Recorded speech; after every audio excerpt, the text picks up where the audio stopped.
Hello dear students. तो आज हम लोग पॉलीमर्स का सेकेंड लेक्चर को स्टडी करने जा रहे हैं। पिछले क्लास में हमने पॉलीमर्स का क्लासिफिकेशन को स्टडी करा था। दो क्लासिफिकेशन हम लोग स्टडी कर चुके हैं। क्लासिफिकेशन बेस्ड ऑन सोर्स, स्रोत के आधार पर, और दूसरा बच्चों क्लासिफिकेशन बेस्ड ऑन स्ट्रक्चर। आज हम लोग थर्ड क्लासिफिकेशन को स्टडी करेंगे। Classification based on preparation. Preparation के आधार पर हम लोग पॉलीमर्स को कैसे क्लासिफाई करेंगे। तो प्रिपरेशन के आधार पर पॉलीमर्स को दो सब ग्रुप्स में डिवाइड किया गया है, इनटू टू सब ग्रुप्स। पहला एडिशन पॉलीमर्स और दूसरा बच्चों कंडेंसेशन पॉलीमर्स। तो प्रिपरेशन के आधार पर हम लोग पॉलीमर्स को दो सब ग्रुप्स में डिवाइड किए हैं। First edition polymers, second condensation polymers. बच्चों नाम है एडिशन पॉलीमर्स, तो इसमें क्या होगा? एडिशन मीन्स क्या होता है? जुड़ना। इसमें क्या होगा बच्चों? मोनोमर यूनिट्स सिंपली इसमें ऐड होगा। बहुत नंबर में, मेनी नंबर्स में मोनोमर यूनिट्स सिंपली अगर क्या हो, जुड़ जाए, तो मोनोमर्स यूनिट्स सिंपली जब कोवैलेंट बॉन्ड से जुड़ेगा तो वह कहलाएगा हमारा एडिशन पॉलीमर्स। अर्थात इसमें कोई साइड प्रोडक्ट का एलिमिनेशन नहीं होगा। इसमें मोनोमर यूनिट्स केवल ऐड होगा, इसमें कोई बाहरी प्रोडक्ट इसमें एलिमिनेट नहीं होगा। यानी ऐसा नहीं होगा कि पॉलीमर बना तो वाटर लॉस हो गया, या अल्कोहल लॉस होकर पॉलीमर बना, या अमोनिया लॉस होकर पॉलीमर बना। ऐसा कोई सिंपल मॉलिक्यूल का यहाँ लॉस नहीं होना चाहिए। अर्थात इसमें मोनोमर यूनिट सिंपली ऐड होगा, कोई भी सिंपल मॉलिक्यूल का यहाँ एलिमिनेशन नहीं होगा, कोई साइड मॉलिक्यूल का लॉस नहीं होगा, कोई साइड मॉलिक्यूल या सिंपल मॉलिक्यूल का लॉस होकर यहाँ पॉलीमर नहीं बनेगा। यहाँ सिंपली मोनोमर यूनिट्स आपस में ऐड होकर पॉलीमर का निर्माण करेगा। तो एडिशन पॉलीमर्स का बच्चों the type of polymerization. Polymerization यानी पॉलीमर बनने की वह विधि in which the molecules of monomers are simply added. इसमें मोनोमर का जो यूनिट होगा, मोनोमर का जो मॉलिक्यूल्स होगा, वह सिंपली क्या होगा बच्चों? ऐड होगा। याद रखना, इसमें कोई सिंपल मॉलिक्यूल का लॉस नहीं होता है। यहाँ बस आपका मोनोमर जो यूनिट्स है वह सिंपली आपका ऐड होगा, उससे जो पॉलीमर बनेगा वही कहलाएगा एडिशन पॉलीमर्स। इसमें दो टर्म आता है बच्चों, होमोपॉलीमर्स और कोपॉलीमर्स। होमोपॉलीमर्स का अर्थ है बच्चों, अगर कोई polymer single type monomer unit से निर्माण हो, मतलब एक ही प्रकार का मोनोमर यूनिट्स पॉलीमर चेन्स में अगर मौजूद होगा तो वह कहलाएगा होमोपॉलीमर्स। यानी इसमें डिफरेंट मोनोमर का मॉलिक्यूल्स नहीं होना चाहिए। इसमें एक ही यानी सिंगल मोनोमर का ही यूनिट्स आपस में जुड़ना चाहिए। इसमें अलग अलग मोनोमर का मॉलिक्यूल्स मौजूद नहीं होगा। कोई एक प्रकार के ही मोनोमर का मॉलिक्यूल्स सिंपली इसमें ऐड होगा। तो अगर single type, only one type monomer units से पॉलीमर का निर्माण होगा, वह कहलाएगा बच्चों होमोपॉलीमर्स। यानी कोई एक ही प्रकार का मोनोमर का यूनिट्स इसमें होना चाहिए। डिफरेंट मोनोमर यूनिट्स इसमें मौजूद नहीं होगा। सिंगल टाइप मोनोमेरिक यूनिट्स से अगर पॉलीमर का निर्माण होगा तो वह कहलाएगा होमोपॉलीमर्स। दी एडिशन पॉलीमर्स, ऐसा addition polymer form by the polymerisation of a single, देखो यहाँ क्या लिखा हुआ, सिंगल या only one type of monomeric units are known as homopolymers. Example बच्चों जैसे पॉलीथीन, पॉलीप्रोपीन, एक्सेट्रा एक्सेट्रा। अब जैसे बच्चों पॉलीथीन एक पॉलीमर है, तो पॉलीथीन में हम पॉली वर्ड हटा दे तो क्या बचता है? इथीन। तो मोनोमर का नाम क्या हुआ यहाँ? इथीन। तो जो पॉलीमर बनेगा पॉलीथीन वो किससे बनेगा? इथीन से बनेगा। तो पॉलीथीन में केवल किस मोनोमर का यूनिट्स होगा? केवल इथीन मोनोमर का ही यूनिट्स आपस में जुड़ा रहेगा, तो निर्माण होगा किसका बच्चा? पॉलीथीन का। इसका मतलब हुआ कि पॉलीथीन में एक ही मोनोमर का यूनिट्स आपस में चिपका हुआ है, वह कहलाएगा होमोपॉलीमर। तो पॉलीथीन एग्जाम्पल हुआ होमोपॉलीमर का, क्योंकि पॉलीथीन में एक ही मोनोमर का यूनिट्स मौजूद है, डिफरेंट मोनोमर का यूनिट्स मौजूद नहीं है, केवल इथीन मोनोमर का ही यूनिट्स मौजूद है पॉलीथीन में, इसलिए पॉलीथीन एग्जाम्पल होगा बच्चों होमोपॉलीमर्स का। जैसे अनदर एग्जाम्पल पॉलीप्रोपीन। तो पॉलीप्रोपीन में मोनोमर कौन होगा? प्रोपीन। तो पॉलीप्रोपीन में केवल प्रोपीन का ही यूनिट्स आपस में चिपका रहता है, तो एक ही मोनोमर का यूनिट्स अगर पॉलीमर में मौजूद हो तो वह कहलाएगा बच्चों होमोपॉलीमर्स। जैसे एग्जांपल देखो, इथीन है ये मोनोमर हुआ इथीन, तो इससे बना पॉलीथीन, तो पॉलीथीन एग्जांपल हुआ बच्चों होमोपॉलीमर का, क्योंकि पॉलीथीन में एक ही मोनोमर का यूनिट्स मौजूद होता है और वह मोनोमर कौन है? इथीन। तो इथीन यूनिट्स से ही निर्माण हुआ बच्चों पॉलीथीन का। तो सिंगल टाइप मोनोमर यूनिट से आपका बना है पॉलीथीन, इसलिए एग्जाम्पल होगा होमोपॉलीमर का। कोपॉलीमर क्या है? कोपॉलीमर में क्या होगा? दो डिफरेंट यानी दो अलग अलग मोनोमर यूनिट्स से अगर पॉलीमर का निर्माण होगा वह कहलाएगा बच्चों कोपॉलीमर। यानी अब डिफरेंस क्या हो? तो होमोपॉलीमर में क्या था? सिंगल मोनोमर यूनिट्स से पॉलीमर बना तो होमोपॉलीमर। लेकिन अगर दो डिफरेंट मोनोमर यूनिट्स से पॉलीमर का निर्माण होगा वह कहलाएगा बच्चों copolymers. The addition polymers formed by the polymerization of two different monomers are termed as copolymer। दो अलग अलग मोनोमर का यूनिट्स जब आपस में चिपकेगा उससे जो पॉलीमर बनेगा उसका नाम होगा बच्चों कोपॉलीमर्स। एग्जाम्पल है जैसे बच्चों बूना एस, दूसरा example buna N, etcetera etcetera. अब इसमें देखो बच्चों बूना एस एक पॉलीमर है और इसमें दो तरह का मोनोमर यूनिट्स मौजूद है, एक मोनोमर यूनिट बूना का, दूसरा एस का, यानी दो अलग अलग मोनोमर का यूनिट्स आपस में चिपकता है तो निर्माण होता है बच्चों कोपॉलीमर्स का।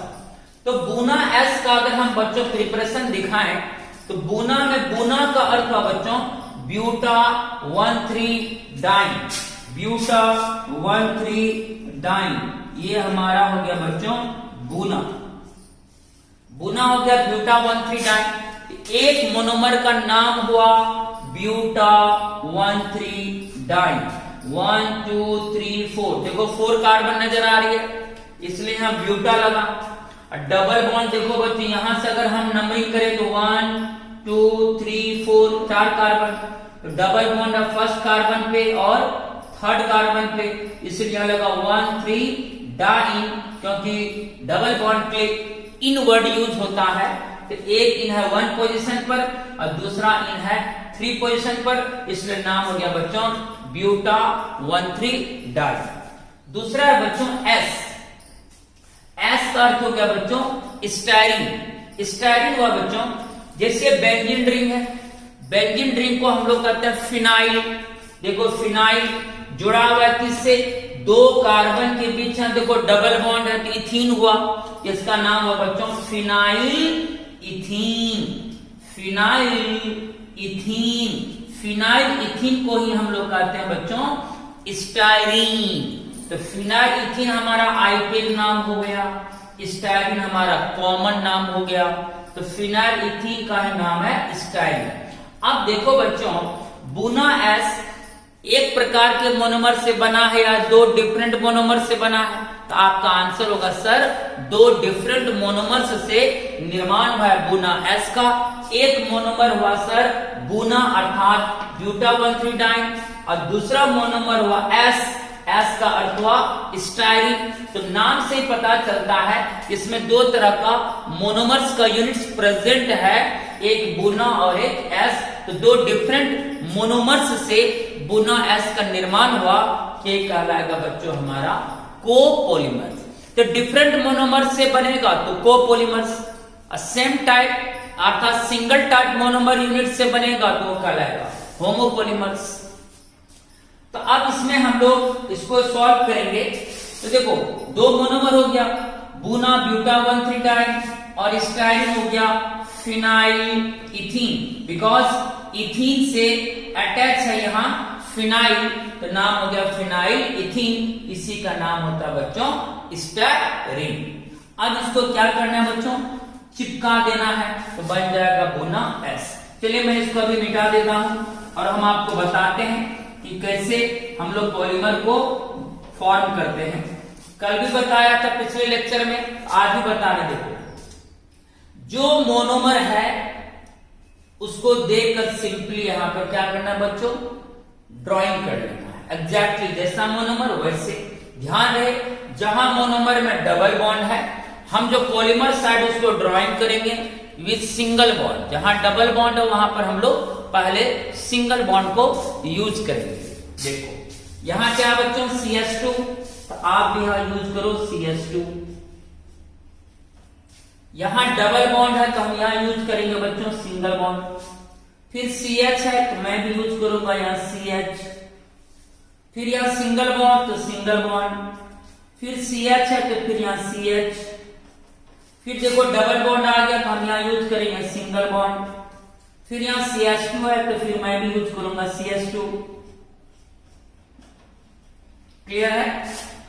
अब क्या है, होमोपॉलीमर्स हो या कोपॉलीमर्स, ये एडिशन पॉलीमर्स के अंतर्गत आता है। और एडिशन पॉलीमर में क्या होता है, सेम मोनोमर हो या डिफरेंट हो, वह सिंपली ऐड होता है। क्या होता है बच्चों, ऐड होता है। हमको क्या करना है, ब्यूटा 1,3 डाइन को ऐड कर देना, किससे, स्टाइरिन से।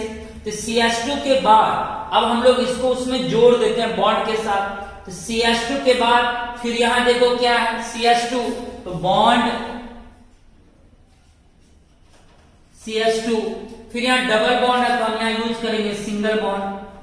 फिर यहां CH है बच्चों, हम भी यहां यूज करेंगे CH। देखो सिंपली ऐड कर देना है। यहां से आपको ड्राइंग करना है CH2 CH CH CH2, फिर इससे कनेक्ट कर देना CH2, फिर यहां CH, और इससे फिनाइल कनेक्ट है तो आप यहां पर कनेक्ट कर दीजिए बच्चों क्या, फिनाइल। चलिए फिनाइल कनेक्ट कर दिए। अब ये इस तरह से हमने इन दो डिफरेंट मोनोमर्स को क्या करा बच्चों, ऐड कर दी। क्या कर दी, ऐड कर दी। अब आपको याद होगा बच्चों पिछले क्लास का कि पॉलीमर को डिजाइन करने का एक तरीका है कि राइट साइड भी बॉन्ड वैकेंट दिखाएंगे और लेफ्ट साइड भी बॉन्ड को वैकेंट दिखाएंगे, और इसका क्या कर देना, हॉल n कर देना है। इसका मतलब हमने n नंबर में बुना लिया था और n नंबर में स्टाइरिन लिया था, तो इसलिए हमारा हॉल यहाँ क्या हो जाएगा, n। ये हमारा बन गया पॉलीमर बच्चों, जिसका नाम होगा बुना एस। ये हमारा एग्जाम्पल हो गया कोपॉलीमर का, कोपॉलीमर का। अब अंत में हम लोग कार्बन के वैलेंसी को चेक कार्बन की वैलेंसी को चेक करेंगे। देखो यहां इस कार्बन के साथ एक बॉन्ड बायां साइड, एक बॉन्ड यहां दायां साइड, दो बॉन्ड, और दो बॉन्ड H के साथ 4 बॉन्ड कंप्लीट है। इस कार्बन के साथ देखो एक बॉन्ड लेफ्ट साइड, एक बॉन्ड राइट साइड, दो बॉन्ड, और एक बॉन्ड हाइड्रोजन के साथ होगा 3 बॉन्ड। एक बॉन्ड और कमी हो गया इसमें, एक बॉन्ड और चाहिए इसको। इस कार्बन का भी देखो एक बॉन्ड, दो बॉन्ड, और एक बॉन्ड H के साथ 3 बॉन्ड। यानी दोनों कार्बन का एक बॉन्ड इनकम्प्लीट है, तो इन दोनों कार्बन के वैलेंसी को कंप्लीट करने के लिए हम लोग एक्स्ट्रा बॉन्ड का इस्तेमाल करेंगे, अर्थात यहाँ इन दो कार्बन के बीच क्या होना चाहिए बच्चों, डबल बॉन्ड होना चाहिए। अब देखो, अब इन दोनों कार्बन की वैलेंसी क्या हो गई, पूरी हो गई। दो बॉन्ड, एक बॉन्ड, तीन, एक H के साथ 4। इस कार्बन का भी देख लो, दो बॉन्ड, एक बॉन्ड, तीन बॉन्ड, एक बॉन्ड H के साथ 4, अब कंप्लीट हो गई। फिर इस कार्बन का एक, एक, दो, दो, 4 कंप्लीट है। एक बॉन्ड, एक बॉन्ड, दो बॉन्ड, दो बॉन्ड, 4 बॉन्ड कंप्लीट है। इस कार्बन का देखो, एक बॉन्ड, एक बॉन्ड, दो बॉन्ड, एक H के साथ 3 बॉन्ड, एक बॉन्ड बेंजीन के साथ कितना हो गया, 4। इस तरह से बच्चों अब हमने इसकी वैलेंसी को कंप्लीट कर लिया। तो जो मोनोमर है एग्जैक्टली उसको कनेक्ट कर देना है। पहले कौन सा बॉन्ड के साथ, सिंगल बॉन्ड के साथ। उसके बाद राइट और लेफ्ट साइड बॉन्ड को रिप्रेजेंट करके हॉल एंड कर देना है। और लास्ट में कार्बन के वैलेंसी को चेक कर लेना है। जहां पर आपको इनकम्प्लीट लगे वैलेंसी, तो वहां एक्स्ट्रा बॉन्ड की मदद से हम वहां कार्बन की वैलेंसी को कंप्लीट कर लेंगे। इस तरह से बन गया गुना एस, ये हमारा कहलाएगा कोपॉलीमर। तो होमोपॉलीमर और कोपॉलीमर में डिफरेंस आप समझ गए। यहां पॉलीथीन बना था केवल सिंगल मोनोमर से, उस मोनोमर का नाम था इथीन। तो इथीन का ही यूनिट्स बार बार रिपीट होता है पॉलीथीन में, तो single type of monomer unit से बना है पॉलीथीन, तो वह कहलाएगा होमोपॉलीमर। और अगर दो डिफरेंट मोनोमर यूनिट्स से पॉलीमर का निर्माण होगा, वह कहलाएगा बच्चों कोपॉलीमर्स। आप देख सकते हैं यहाँ जो आपका बुना एस बना, इसमें बुना का भी यूनिट मौजूद है और स्टाइरिन का भी यूनिट मौजूद है। दो डिफरेंट मोनोमर यूनिट्स से यहाँ बुना एस का निर्माण हुआ है, इसलिए कहलाएगा बच्चों कोपॉलीमर्स। ये थी कहानी एडिशन पॉलीमर की, जिसमें आपने मोनोमर यूनिट्स को सिंपली ऐड होते हुए देखा, चाहे वो सेम टाइप का मोनोमर यूनिट्स हो या डिफरेंट टाइप्स का मोनोमर यूनिट्स हो। इसमें मोनोमर यूनिट सिंपली ऐड हुआ है, किसी सिंपल मॉलिक्यूल का इसके साथ कोई लॉस नहीं हुआ है। ये हमारा कहलाएगा एडिशन पॉलीमर्स। अब आते हैं बच्चों हम लोग कंडेंसेशन पॉलीमर्स में। इसमें क्या होगा, यहां पॉलीमर बनेगा, लेकिन पॉलीमर बनने के साथ यहां कुछ ना कुछ सिंपल मॉलिक्यूल का लॉस भी होगा। जैसे यहां पॉलीमर बना तो कोई सिंपल मॉलिक्यूल या कोई बाय मॉलिक्यूल का लॉस नहीं हुआ, कोई एलिमिनेशन नहीं हुई सिंपल मॉलिक्यूल का। लेकिन कंडेंसेशन पॉलीमर में क्या होगा, यहां जब मोनोमर यूनिट्स आपस में जुड़ेगा, यहां कुछ न कुछ सिंपल मॉलिक्यूल का लॉस भी होगा पॉलीमर बनने के साथ। अगर सिंपल मॉलिक्यूल का लॉस हो जाए पॉलीमर बनने के दौरान, वह कहलाएगा बच्चों condensation polymers. The type of polymerization in which the molecules of monomers are held together.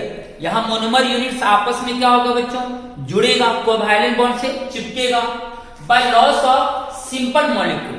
यानी कि यहां पर मोनोमर यूनिट्स तभी जुड़ेगा जब सिंपल मॉलिक्यूल का लॉस होगा।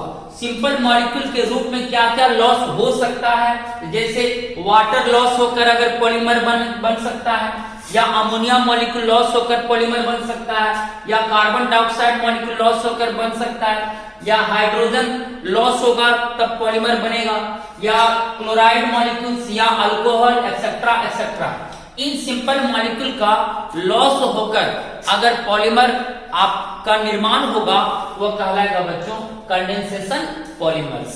जैसे एग्जांपल है बच्चों नायलॉन 6,6 या फिर नायलॉन 6, ये एग्जांपल होगा कंडेंसेशन पॉलीमर्स का।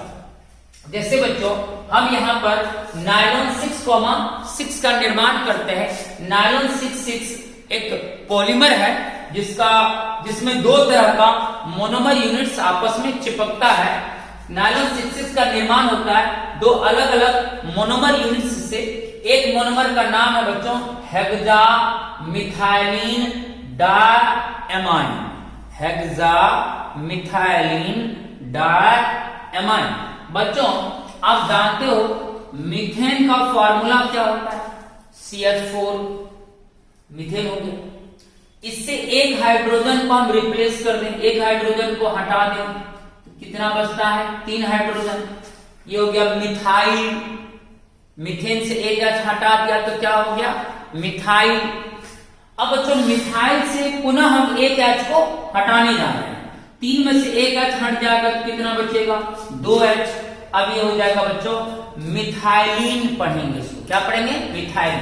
तो CH2 को हम पढ़ सकते हैं क्या मिथाइलिन। यह नाम क्या देखो हेक्सामिथाइलिन, यानी CH2 की संख्या कितनी होगी 6, इसको पढ़ेंगे हेक्सामिथाइलिन। तो देखो CH2 का होल 6 है, इसको हम लोग स्टडी करेंगे बच्चों हेक्सामिथाइलिन। डायमाइन देखो एक NH2 इधर जुड़ा हुआ, एक NH2 इधर, 2 एमाइन ग्रुप जुड़ा हुआ है, ये हो गया डायमाइन। NH2 को हम लोग एमाइन कहते हैं, तो हेक्सामिथाइलिन डाई एमाइन, ये हुआ एक तरह का मोनोमर। दूसरा है बच्चों हेक्सेन 1,6 डाइओइक एसिड। देखो बच्चों यहां मेन चेन में टोटल कार्बन को काउंट करते हैं कितना है। एक कार्बन देख सकते हो यहां है, यहां होल 4 है, यानी यहां कार्बन कितना होगा बताओ जल्दी 4 कार्बन। एक कार्बन यहाँ, 4 कार्बन यहाँ, 4 एक 5 कार्बन, और एक कार्बन यहाँ कितना हुआ 6, यानी यहाँ जो कार्बन चेन है वो 6 कार्बन का चेन है। यानी यहाँ मेन चेन जो है पेरेंट जो चेन है उसमें कार्बन की संख्या कितना है बच्चों 6, इसलिए हमने यहाँ लिखा हेक्सेन। अब देखो फंक्शनल ग्रुप क्या है COOH carboxylic acid, COOH carboxylic acid. और कार्बोक्सिलिक एसिड का सेकेंडरी सफिक्स होता है ओइक एसिड, यानी जहां भी कार्बोक्सिलिक एसिड हो वहां पर हम सफिक्स यूज करेंगे बच्चों क्या ओइक एसिड। अगर हम बात करें नंबरिंग करें, यहां से अगर नंबरिंग करते तो ये फर्स्ट कार्बन होगा, फिर 4 कार्बन इधर हो गया 1 2 3 4 5, ये हो गया बच्चों हमारा 6 कार्बन हो जाएगा।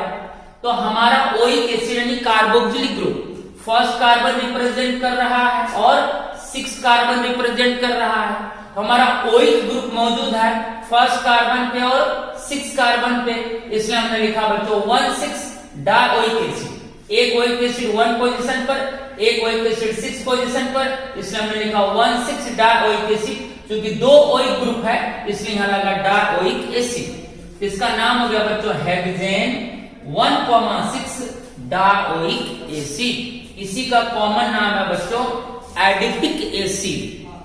तो नायलॉन 6,6 का निर्माण किन मोनोमर्स से होता है, अगर ये क्वेश्चन आए आंसर होगा बच्चों इसमें 2 डिफरेंट मोनोमर्स का यूनिट्स चिपकता है तब निर्माण होता है नायलॉन 6,6 का, जिसमें एक मोनोमर का नाम हुआ बच्चों हेक्सामिथाइलिन डायमाइन और दूसरा मोनोमर का नाम है बच्चों एडिपिक एसिड, जिसका आयुर्वेद नाम हुआ हेक्सेन 1,6 डाइओइक एसिड। ये चिपक कर निर्माण करेगा नायलॉन 6,6 का। चलिए चिपकाने का प्रोसेस अभी आप जान चुके हैं, बहुत सिंपल है। यहां से हम लोग इसको चिपकाना स्टार्ट करेंगे। सबसे पहले देखो बच्चों यहां कौन सा सिंपल मॉलिक्यूल का लॉस होगा, तो ये 2 मोनोमर आपस में चिपकेगा। यहाँ तो यहाँ क्या है बच्चों एसिड का OH और एमाइन का यहाँ क्या H, तो 2 हाइड्रोजन में यहाँ का एक H और यहाँ का OH, तो एसिड का OH और एमाइन का एक H आपस में चिपक के क्या बना लेगा OH और H मिलके बना लेगा H2O। फिर उसी तरह इस एसिड ग्रुप का OH और इस एमाइन ग्रुप का एक H चिपक के क्या बना लेगा H2O। यहाँ पर एलिमिनेट होगा सिंपल मॉलिक्यूल के रूप में क्या वाटर का। जब वाटर का यहाँ लॉस होगा तब निर्माण होगा नायलॉन 6,6 पॉलीमर का। इस तरह से बच्चों अब हम लोग यहाँ से एक H और यहाँ का OH जल के रूप में लॉस हो चुका है, यहाँ एक H ही बचेगा, यहाँ हो जाएगा NH, यहाँ हम लोग लिखेंगे बच्चों NH। NH के बाद देखो यहाँ क्या है CH2 का होल 6, तो CH2 का होल 6, फिर यहाँ एक H चला जा चुका है जल में, यहाँ एक हाइड्रोजन बचा है, यहाँ क्या हो जाएगा बच्चों NH, यहाँ भी देखो हमने NH लिख दी। अब इसको इससे क्या करना है चिपका देना है। NH के साथ अब आपका यहाँ पता है यहाँ से OH जल में निकल चुका है, यहाँ OH अब नहीं है, तो अब यहाँ जो NH है बच्चों वो डायरेक्ट कनेक्ट होगा किससे, इस कार्बन से। ऐसे लिखना NH bond C double bond O CH2 का whole 4 bond C double bond O। देखो यहाँ पर एंडिंग हो चुकी है चेन की। अब यहाँ जो OH था वो तो चला जा चुका है कहाँ बच्चों, जल में। बस यहाँ से आपको स्टार्टिंग करना है और बॉन्ड के साथ इन मोनोमर यूनिट्स को भी क्या करना है बच्चों, जोड़ देना है, तो निर्माण हो जाएगा नायलॉन 6,6 का। फिर से एक बार देखो, एक H यहाँ से जा चुका है, एक H यहाँ से जा चुका है, OH यहाँ से जा चुका है, यहाँ से भी OH जा चुका है, किसमें, तो जल के रूप में। यानी यहाँ जल का लॉस होगा तभी हम नायलॉन 6,6 पॉलीमर का निर्माण कर सकते हैं। क्योंकि कंडेंसेशन पॉलीमर में कुछ सिंपल मॉलिक्यूल का लॉस होगा तभी यह पॉलीमर का निर्माण होता है। अब यहां से ड्राइंग करना स्टार्ट करना है। NH बॉन्ड CH2 का whole 6 bond NH bond C double bond O bond CH2 का whole 4 bond C double bond O bond. देख सकते हो, अब दोनों तरफ बॉन्ड वैकेंट दिखा देना है, राइट और लेफ्ट साइड, और हॉल क्या कर देना है बच्चों, N। यही निर्माण हो गया बच्चों नायलॉन 6,6 का। कभी कभी ऐसा स्ट्रक्चर देख के भी पूछ सकता है ये किस पॉलीमर का नाम है। जैसे आप देखोगे यहाँ हेक्सामिथाइल, यहाँ देखोगे 2 एसिड ग्रुप यहाँ रिप्रेजेंट है, समझ जाना ये नायलॉन 6,6 है। ये हुआ आपका बच्चों कंडेंसेशन पॉलीमर्स। ये थी कहानी क्लासिफिकेशन बेस्ड ऑन प्रिपरेशन। तो प्रिपरेशन के आधार पर पॉलीमर्स को 2 सब ग्रुप्स में हमने डिवाइड किया। एडिशन पॉलीमर जिसमें सिंपली मोनोमर यूनिट्स ऐड होगा, इसमें कोई सिंपल मॉलिक्यूल का लॉस नहीं होता। दूसरा बच्चों कंडेंसेशन पॉलीमर्स, इसमें भी आपको मोनोमर यूनिट्स ऐड होगा लेकिन यहाँ कोई ना कोई सिंपल मॉलिक्यूल का लॉस होकर ही यहाँ पॉलीमर का निर्माण होगा। जैसे कि नायलॉन 6,6 के निर्माण में सिंपल मॉलिक्यूल के रूप में लॉस हुआ किसका बच्चों, जल का। तो जल के लॉस होने से पॉलीमर बना। अगर कुछ सिंपल मॉलिक्यूल के लॉस होने से पॉलीमर बनता है तो कहलाएगा बच्चों कंडेंसेशन पॉलीमर्स। अब हम लोग लास्ट क्लासिफिकेशन पढ़ते हैं, classification based on molecular forces. Polymer chain होता है जिसमें मोनोमर यूनिट्स बार बार रिपीट होता है। पॉलीमर चेन्स जो कि मोनोमर यूनिट से बनता है। तो पॉलीमर चेन्स जैसे यहां 2 पॉलीमर चेन है, एक पॉलीमर चेन एक polymer chain.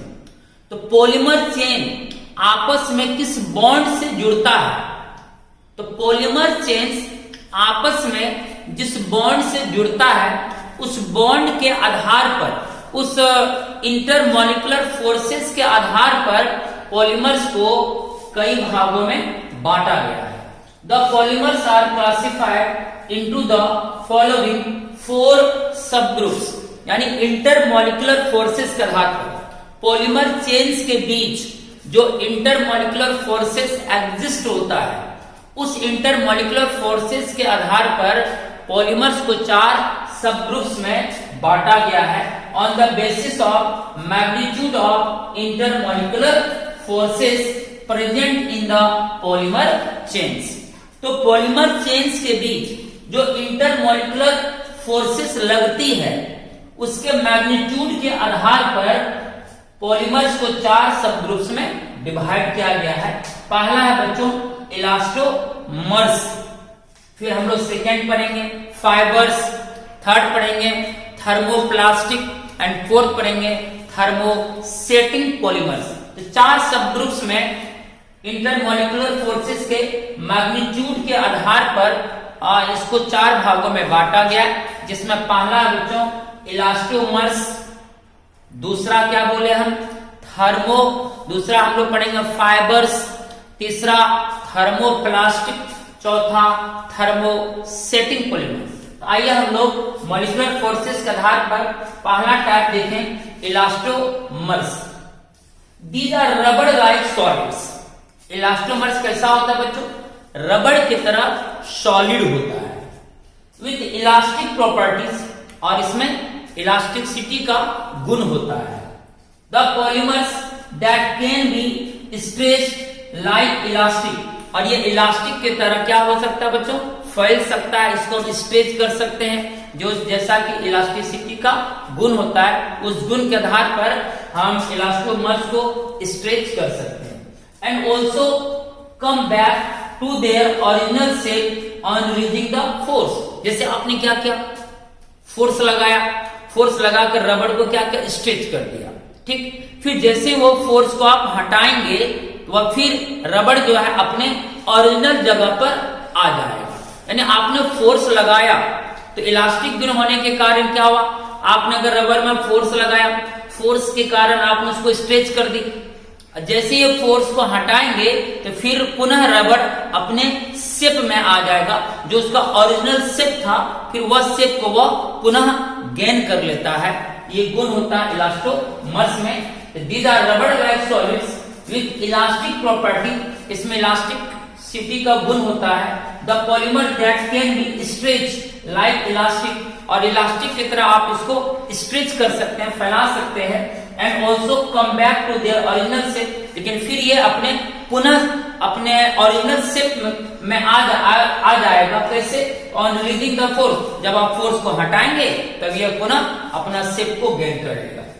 The polymer chains are held together by the weakest intermolecular forces, अर्थात वान डेर वाल फोर्सेस।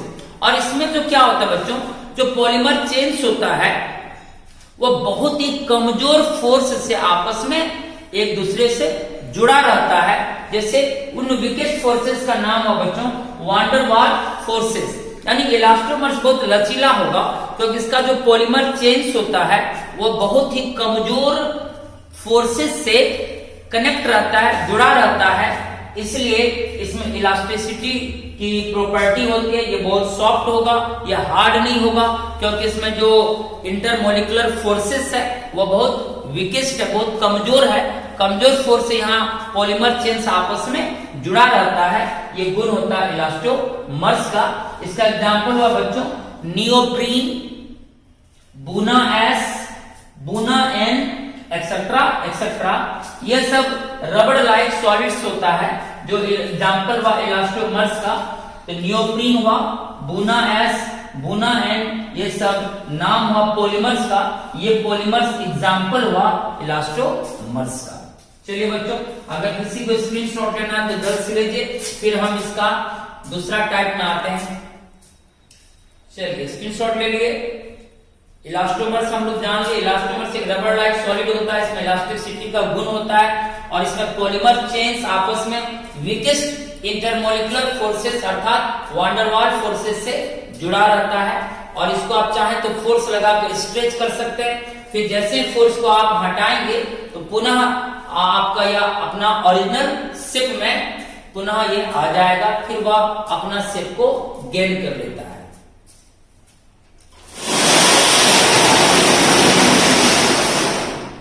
अब हम लोग आते हैं फोर्सेस के आधार पर पहला टाइप हम लोग देखे इलास्टोमर्स। अब आते हैं बच्चों हम लोग fibres. Fibres are solids having thread like structure. यह धागा के समान इसकी संरचना होती है और यह भी सॉलिड होता है। पजेज स्ट्रॉन्ग इंटरमॉलिक्यूलर फोर्सेस, लेकिन यहाँ पॉलीमर चेन्स के बीच क्या होता है बच्चों, स्ट्रॉन्ग इंटरमॉलिक्यूलर फोर्सेस होती है। यानी कि फाइबर्स का जो पॉलीमर चेन्स होता है वह मजबूत बल से आपस में जुड़ा रहता है। लाइक हाइड्रोजन बॉन्डिंग, जैसे कि हाइड्रोजन बॉन्डिंग से यहाँ पॉलीमर चेन्स आपस में जुड़ा रहेगा। Due to this strong force of attraction, strong force of attraction के कारण they have high tensile strength. इसमें टेंसाइल स्ट्रेंथ काफी ज्यादा होगा। ये ज्यादा मतलब क्या बोल, ज्यादा पावर वाला ये होगा, ज्यादा मजबूत होगा। ये बहुत कमजोर नहीं होगा, क्योंकि इसका polymer chains strong intermolecular forces से चिपका रहता है, कनेक्ट रहता है, इसलिए इसमें टेंसाइल स्ट्रेंथ काफी ज्यादा होगी। एग्जाम्पल हो गया इसका बच्चों नायलॉन 6,6 जैसे, और उसके बाद पॉलिस्टर्स। पॉलिस्टर की कई टाइप होती है, उसमें एक टाइप हुआ यहाँ टेरिलिन, तो पॉलिस्टर्स हुआ, नायलॉन 6,6 हुआ। ये एग्जाम्पल हुआ बच्चों किसका, फाइबर्स का। तो क्या डिफरेंस हुआ इलास्टोमर्स और फाइबर्स में? तो इलास्टोमर में क्या है बच्चों, वहां जो पॉलीमर चेंज था वो वीकेस्ट इंटरमोलिकुलर फोर्सेस से कनेक्ट था, जबकि फाइबर्स में क्या होता है, जो आपका पॉलीमर चेंज होता है वह स्ट्रॉन्ग इंटरमोलिकुलर फोर्सेस से कनेक्ट होता है, लाइक हाइड्रोजन बॉन्डिंग से कनेक्ट होता है। जबकि इलास्टोमर्स में क्या था, वान डर वाल फोर्सेस से आपका पॉलीमर चेंज कनेक्ट था। अब आते हैं थर्ड टाइप इसका, थर्मोप्लास्टिक पॉलीमर्स। बहुत ही इंटरेस्टिंग है, बोर्ड के लिए बहुत ज्यादा इंपॉर्टेंट है, पूछा जाता है थर्मोप्लास्टिक और थर्मोसेटिंग पॉलीमर्स के बारे में। Both are very very important, thermoplastic and thermosetting. मतलब ये प्लास्टिक का टाइप है, प्लास्टिक दो तरह की प्लास्टिक होती है, यानी प्लास्टिक में दो तरह का गुण होता है, एक हो गया थर्मोप्लास्टिक और दूसरा हम लोग पढ़ेंगे बच्चों थर्मोसेटिंग पॉलीमर्स। आइए जानते दोनों में क्या डिफरेंस है, थर्मोप्लास्टिक में और थर्मोसेटिंग पॉलीमर्स में। तो थर्मोप्लास्टिक पॉलीमर्स है बच्चों, दीज आर द लीनियर, ये कैसा होता है, स्ट्रेट चेन होता है, लीनियर। आपने स्ट्रक्चर के आधार पर पॉलीमर को पढ़ा है, स्प्लिट होता है, ब्रांच होता है। उसी में से जो थर्मोप्लास्टिक पॉलीमर्स होता है बच्चों, ये क्या होता है, लीनियर होता है जनरली, या तो स्लाइटली ब्रांच होता है, लिटिल ब्रांच भी होता है। दीज आर द लीनियर या slightly branch long chain molecules. ये जनरली क्या होता है, लीनियर होता है और इसमें कुछ ब्रांचेज भी हो सकता है, तो slightly branch long chain molecules होता है। Capable of repeatedly softening on heating and hardening on cooling. तो ये कैसा प्लास्टिक है, थर्मोप्लास्टिक एक ऐसा प्लास्टिक है बच्चों कि अगर हम इस प्लास्टिक को क्या करें, हीट कर देंगे, तो हीट करने के बाद क्या होता है ये बच्चों, सॉफ्ट हो जाता है, काफी ज्यादा लचीलापन आ जाएगा, काफी ज्यादा मुलायम हो जाएगा, ये काफी ज्यादा ये नरम हो जाता है जब हम इसको क्या करते हैं, हीट करते हैं। तो हीट किया तो ये क्या हो गया, नरम हो गया, सॉफ्ट हो गया। फिर जैसे ही आप हीट करने के बाद सॉफ्ट हो गया, अब उसको आप क्या कर सकते हैं, कोई चीज अगर सॉफ्ट हो जाए तो आप उसको अलग अलग ढांचे में ढाल सकते हैं। आप चाहें तो मान लो कोई प्लास्टिक है, वो अभी हार्ड है, ठीक है, आपने क्या करा उसको, अगर वो थर्मोप्लास्टिक है तो, अगर वो थर्मोप्लास्टिक है तो अगर हार्ड है उसको आप हीट कर दीजिए, तो हीट करेंगे तो क्या होगा, वो सॉफ्ट हो जाएगा, वो मेल्ट करने लगेगा। तो जैसे ही सॉफ्ट होगा तो आप उसको अलग अलग शेप में मोल्ड कर सकते हैं, अलग अलग रूप दे सकते हैं, क्योंकि अब वो सॉफ्ट हो चुका है। तो जिस तरह के शेप में आप उसको परिवर्तित करेंगे उसी शेप में वो परिवर्तित हो जाएगा। आपको मन है कि नहीं हम इस प्लास्टिक से गेंद बना लें, तो चलिए ठीक है, आप प्लास्टिक को क्या करें, हीट कर दीजिए, हीट करोगे तो वो सॉफ्ट होगा, तो आप उसको क्या किए, मोल्ड करके क्या बना लिए बच्चों, गेंद बना लिए। अब आपको मन है कि नहीं अब हमको गेंद नहीं चाहिए, गेंद से हम कुछ अलग शेप देंगे, तो ठीक है, तो आप देखो क्या होगा, जैसे आप हीट किए तो सॉफ्ट हो गया, फिर जैसे ही वह कूल करेंगे, उसको आप क्या करेंगे बच्चों, कूलिंग करेंगे, फिर वह क्या हो जाएगा, हार्ड हो जाएगा। तो हीट करेंगे तो सॉफ्ट हो गया, तो अलग अलग आप सॉफ्ट को रिमोल्ड करके अलग अलग शेप में उसको बदल दीजिए। फिर वो जैसे वो सॉफ्ट में परिवर्तित हुआ, फिर जैसे उसको आप कूलिंग करेंगे, टेम्परेचर को लो करेंगे, फिर वह पुनः क्या हो जाएगा बच्चों, हार्ड हो जाएगा। ठीक, यानी आप इस प्लास्टिक को हीट करके सॉफ्ट कर सकते हैं, फिर कूल करके हार्ड कर सकते हैं, और फिर कूल करने के बाद जो हार्ड होगा तो फिर उसको पुनः हीट करेंगे तो फिर वो सॉफ्ट हो जाएगा। ऐसा नहीं है कि नहीं आपने पहले हार्ड था उसको हीट किया तो सॉफ्ट हो गया, फिर सॉफ्ट को आपने कूल किया तो फिर हार्ड हो गया। अब ऐसा नहीं कि फिर हार्ड हो गया तो फिर दोबारा हम सॉफ्ट नहीं कर सकते हैं, ऐसी बात नहीं है। हम थर्मोप्लास्टिक को बार बार सॉफ्ट और हार्ड कर सकते हैं हीट करके और कूलिंग करके। यानी एक ऐसा है कि हम इसको बार बार रिमोल्ड कर सकते हैं। जैसे हमने सॉफ्ट किया, हीट करके सॉफ्ट कर दिया, उसको गेंद बना लिया, फिर वो कूल हुआ तो हार्ड हो गया, फिर हम उसको हीट करेंगे तो फिर वो सॉफ्ट होगा, फिर आप गेंद का को रूप को हटाकर फिर कोई स्क्वायर नुमा रूप बना लीजिए या कोई सिलिंड्रिकल नुमा रूप बना लीजिए, फिर उसको पुल करेंगे तो फिर वो हार्ड हो जाएगा। फिर मन हो हमको शेप चेंज करना है, फिर आप उसको क्या करो, हिट कर दो, फिर वो सॉफ्ट हो जाएगा, फिर आप दूसरा शेप में उसको ढाल दीजिए। इस तरह से आप बार बार थर्मोप्लास्टिक पॉलीमर को बच्चों सॉफ्ट और हार्ड कर सकते हैं। बार बार आप इसका यूज कर सकते हैं, बार बार आप इसको रिमोल्ड कर सकते हैं, अलग अलग शेप में इसको परिवर्तित कर सकते हैं। इंटरमोलिकुलर फोर्सेस ऑफ अट्रैक्शन इसमें कैसा होता है, intermediate between elastomers and fibres, यानी इसमें जो पॉलीमर चेन्स के बीच इंटरमोलिकुलर फोर्सेस ऑफ अट्रैक्शन लगती है वह इलास्टोमर्स और फाइबर्स के बीच का इसमें फोर्स लगता है। मतलब इलास्टोमर्स से ज्यादा और फाइबर से कम इसमें इंटरमोलिकुलर फोर्सेस ऑफ अट्रैक्शन होती है, यानी इलास्टोमर से ज्यादा अट्रैक्शन होगा और फाइबर से कम अट्रैक्शन होगा। इलास्टोमर्स और फाइबर के बीच का यानी इंटरमीडिएट इसमें अट्रैक्शन होता है पॉलीमर चेन्स के बीच में। Intermediate between elastomers and fibres अर्थात हायर देन इलास्टोमर्स, इलास्टोमर से ज्यादा अट्रैक्शन होता है बट लेस देन फाइबर्स, और फाइबर से कम अट्रैक्शन होता है पॉलीमर चेन्स के बीच में। इसका एग्जाम्पल हुआ बच्चों थर्मोप्लास्टिक का पॉलीथीन, पॉलीस्टायरीन, पॉलीविनाइल क्लोराइड, जिसको शॉर्ट में हम लोग क्या लिखते हैं बच्चों, पीवीसी, एक्सेट्रा एक्सेट्रा। ये सब एग्जाम्पल हुआ थर्मोप्लास्टिक पॉलीमर्स का। अब हम लोग आते हैं बच्चों थर्मोसेटिंग पॉलीमर्स। ये कैसा प्लास्टिक है बच्चों, ये जस्ट थर्मोप्लास्टिक का अपोजिट गुण वाला प्लास्टिक होता है थर्मोसेटिंग पॉलीमर्स। इसमें क्या होता है बच्चों, आप इसको हीट कर दीजिए इस प्लास्टिक को, ठीक है, आपने हीट किया, हीट करने के बाद ये सॉफ्ट हो जाएगा। फिर आप जिस ढांचे में ढालना चाहते हैं, जिस आकृति में ढालना चाहते हैं, आप उसको ढाल लीजिए सॉफ्ट होने के बाद। लेकिन जब इसको आप कूलिंग करेंगे तो फिर वो क्या हो जाएगा, हार्ड होगा, हार्ड हो जाएगा कूल करने के बाद। लेकिन एक बार जब ये हार्ड हो जाएगा फिर दोबारा जब आप इसको हीट करेंगे फिर दोबारा ये सॉफ्ट नहीं होता है।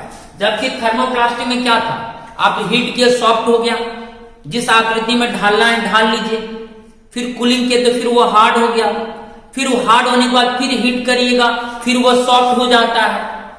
बार बार आप इसको सॉफ्ट और हार्ड कर सकते हैं। लेकिन इसमें क्या बच्चों, एक बार आप हीट किए सॉफ्ट हो गया तो एक बार जो स्ट्रक्चर में ढालना है ढाल लीजिए, फिर उसको कूलिंग करने के बाद फिर यह हार्ड होगा, फिर एक बार यह हार्ड अगर हो गया सॉफ्ट होने के बाद, एक बार अगर हार्ड हो गया फिर दोबारा अगर हीट करेंगे तो ये सॉफ्ट नहीं होता है। यानी आप इसको बार बार सॉफ्ट और हार्ड नहीं कर सकते हैं, आप इसको बार बार रिमोल्ड नहीं कर सकते हैं, बार बार आप इसका शेप चेंज नहीं कर सकते हैं।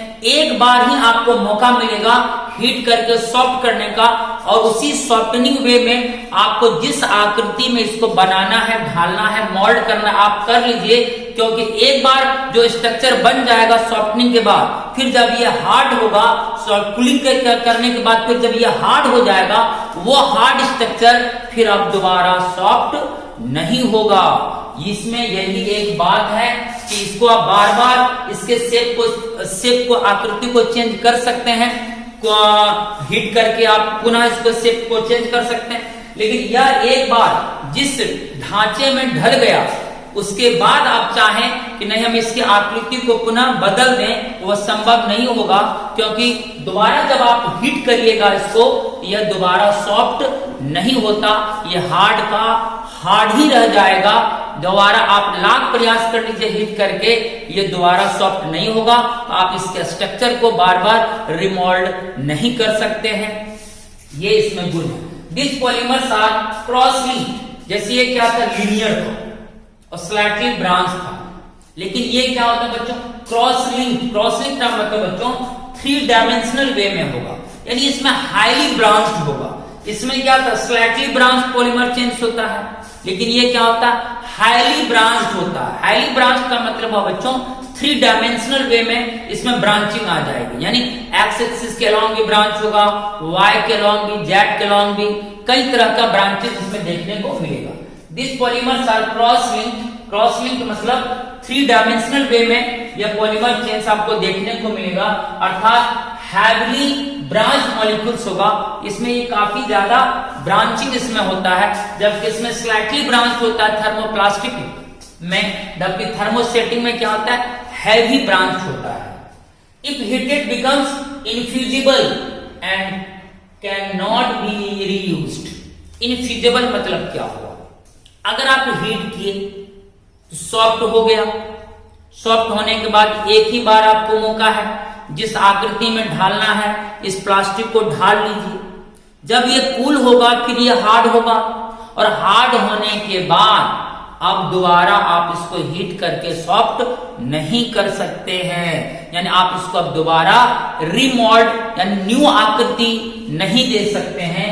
अर्थात एक बार हीट हो गया तो हो गया, अब दोबारा हीट करने से कोई फायदा नहीं होगा, इसलिए हीट करने के बाद ये क्या हो जाएगा, infusible and can not be reused. अब इसको दोबारा रीयूज्ड नहीं कर सकते हैं, दोबारा आप इसको रिसाइकिल नहीं कर सकते हैं। ये हो गया आपका बच्चों थर्मोस्टेटिक पॉलीमर्स। ठीक है बच्चों, इसका एग्जांपल हो गया बच्चों बेकेलाइट और मेलामाइन। बेकेलाइट और मेलामाइन ऐसा प्लास्टिक होता है बच्चों कि एक बार ही मौका मिलेगा आपको इसको रिमोल्ड करने का, सिप बनाने का, दोबारा हार्ड होने के बाद ये पुनः हीट भी करेंगे तो ये सॉफ्ट नहीं होता है, इसलिए हम इसका बार बार यूज नहीं कर सकते। Difference between thermoplastic and thermosetting polymers, यहाँ डिफरेंस और अच्छे से समझ में आएगी आपको कि क्या डिफरेंस होता है इन दो प्लास्टिक में, थर्मोप्लास्टिक और थर्मोसेटिंग प्लास्टिक्स में। देखो बच्चों, थर्मोप्लास्टिक आपने क्या पढ़ा, सॉफ्ट व्हेन हीटेड। जब हम इस प्लास्टिक को हीट करते हैं, गर्म करते हैं तो ये सॉफ्ट हो जाता है, नरम हो जाता है।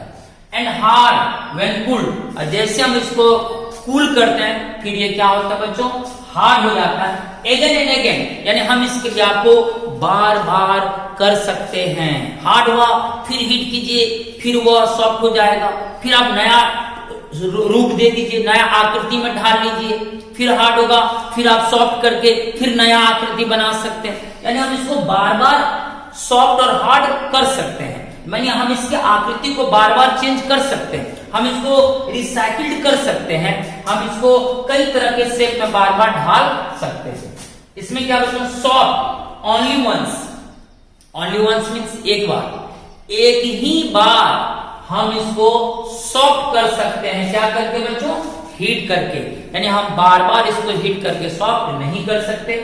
एंड ऑन कूलिंग, जब ये कूलिंग होगा, फिर से टेम्परेचर लो करेंगे, जब ये ठंडा होगा बच्चों, becomes very hard and rigid. और एक बार जब ये एक ही बार आपको हीट करके सॉफ्ट कर सकते हैं, सॉफ्ट होने के बाद जब ये बच्चों हार्ड होगा, ये काफी ज्यादा कठोर हो जाता है, काफी ज्यादा रिजिडनेस आ जाती है इसमें बच्चों, इसलिए हम इसको दोबारा पुनः सॉफ्ट नहीं कर सकते।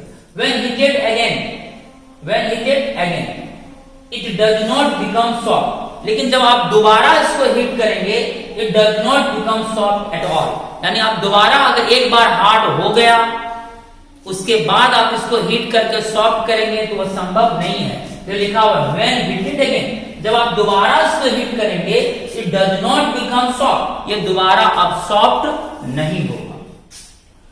Moulded into different shapes again and again, यानी हम थर्मोप्लास्टिक को बार बार क्या कर सकते बच्चों, हीट करके सॉफ्ट करके फिर नया आकृति दे सकते हैं, मैंने हम न्यू स्ट्रक्चर में इसको मोल्ड कर सकते हैं, नई नई स्ट्रक्चर में हम इसको ढाल सकते हैं। Can't be moulded a second time, एक बार ही आपको मौका मिला था सॉफ्ट करने का, उसी में जो स्ट्रक्चर बनाना था बना लिए, जो स्ट्रक्चर बन गया अब दोबारा आप उस स्ट्रक्चर को हीट करके दोबारा मोल्ड नहीं कर सकते, क्योंकि दोबारा अगर आप हीट किए भी तो वह सॉफ्ट नहीं होगा।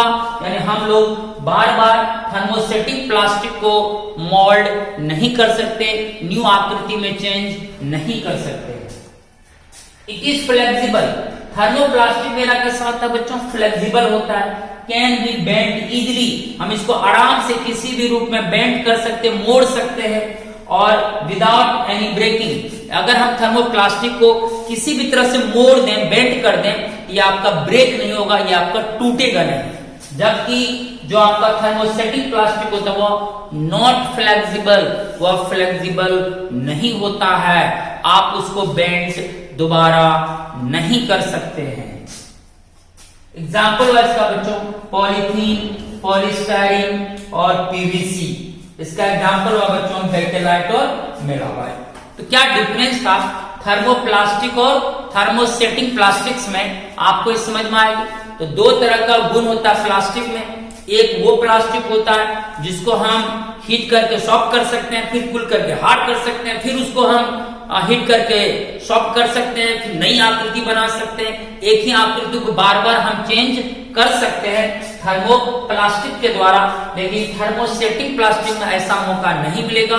एक बार आपको मौका मिलेगा हीट करके सॉफ्ट करने का, उसी वे में आप जिस शेप में ढालना है ढाल लीजिए, फिर जब वो शेप हार्ड हो जाएगा तो दोबारा आप हीट करके उसको सॉफ्ट नहीं कर सकते, यानी आप उसको दोबारा शेप, नई शेप नहीं दे सकते, रिमोल्ड नहीं कर सकते हैं। इसलिए ज्यादा जो रिमॉडलिंग जो है वो हम कर सकते हैं किससे, थर्मोप्लास्टिक से, और एक ही बार हम केवल शेप दे सकते हैं किसका, थर्मोसेटिक प्लास्टिक का। ये बहुत ज्यादा फ्लेक्सिबल होता है, जबकि ये फ्लेक्सिबल नहीं होता। हम किसी भी रूप में थर्मोप्लास्टिक को बेंड कर सकते हैं, कुछ भी तरह से बेंड कर देंगे, ये आपका ब्रेक नहीं करेगा, ये आपका टूटेगा नहीं, जबकि आप थर्मोसेटिक प्लास्टिक को बेंड नहीं कर सकते। यही था बच्चों डिफरेंस थर्मोप्लास्टिक और थर्मोसेटिक प्लास्टिक्स में। ओके बच्चों, ये बात क्लियर होगी। ये आपने अपने घर में भी देखा, जैसे हम लोग बिस्लेरी का बोतल पानी पीते हो, उसको जैसे ही टेम्परेचर दोगे तुरंत वो क्या होगा, पिघल जाता है, मतलब वो सॉफ्ट हो जाता है, फिर से आप उसको नई शेप दे सकते हैं, नया कुछ बना सकते हैं उससे, है कि नहीं। फिर आप जैसे वो कूल होगा, हार्ड होगा, फिर आप उसको हीट करके फिर नया रूप दे सकते हैं। ये हुआ बच्चों आपका थर्मोप्लास्टिक। ओके बच्चों, ये थी कहानी क्लासिफिकेशन ऑफ पॉलीमर्स की। चार तरह का हम लोगों ने क्लासिफिकेशन पढ़ा, classification based on source, classification based on structure, classification based on preparation and classification based on molecular forces. इस तरह से आज पॉलीमर्स का क्लासिफिकेशन की एंडिंग हुई। जिसको स्क्रीनशॉट लेना हो इस बोर्ड पर ले सकते हैं। बहुत मजेदार चीज था। क्या होता है प्लास्टिक, प्लास्टिक में दो गुण, थर्मोप्लास्टिक और थर्मोसेटिक। ना थर्मोसेटिक सेट हो गया, एक बार आपने पिघला कर जो स्ट्रक्चर में ढाला ढाल लिया, एक बार जो स्ट्रक्चर सेट हो गया, अब आप दोबारा इसको अनदर रूप में ढाल नहीं सकते हैं, इसलिए एक ही बार आपको सेटिंग का मौका मिलेगा, इसलिए इसका नाम है थर्मोसेटिक प्लास्टिक। लेकिन थर्मोप्लास्टिक मेरा कोई बात नहीं, इसको जितनी बार हो, जितनी शेप में ढालना हो ढाल लीजिए, इसको उससे कोई दिक्कत नहीं है। यह हमारा बच्चों थर्मोप्लास्टिक की कहानी। चलिए क्लियर हो गया। अब हम लोग नेक्स्ट लेक्चर में बच्चों आपको पढ़ाएंगे वुल्केनाइजेशन ऑफ रबड़। हम लोग जानते हैं रबड़, नेचुरल रबड़ के बारे में हम लोग पढ़े हैं पॉलीआइसोप्रीन। तो पॉलीआइसोप्रीन को कैसे वुल्केनाइज्ड रबड़ में कन्वर्ट किया जाता है वो हम लोग नेक्स्ट लेक्चर में पढ़ेंगे, वुल्केनाइजेशन ऑफ रबड़। तब तक के लिए बच्चों टेक केयर एंड बाय।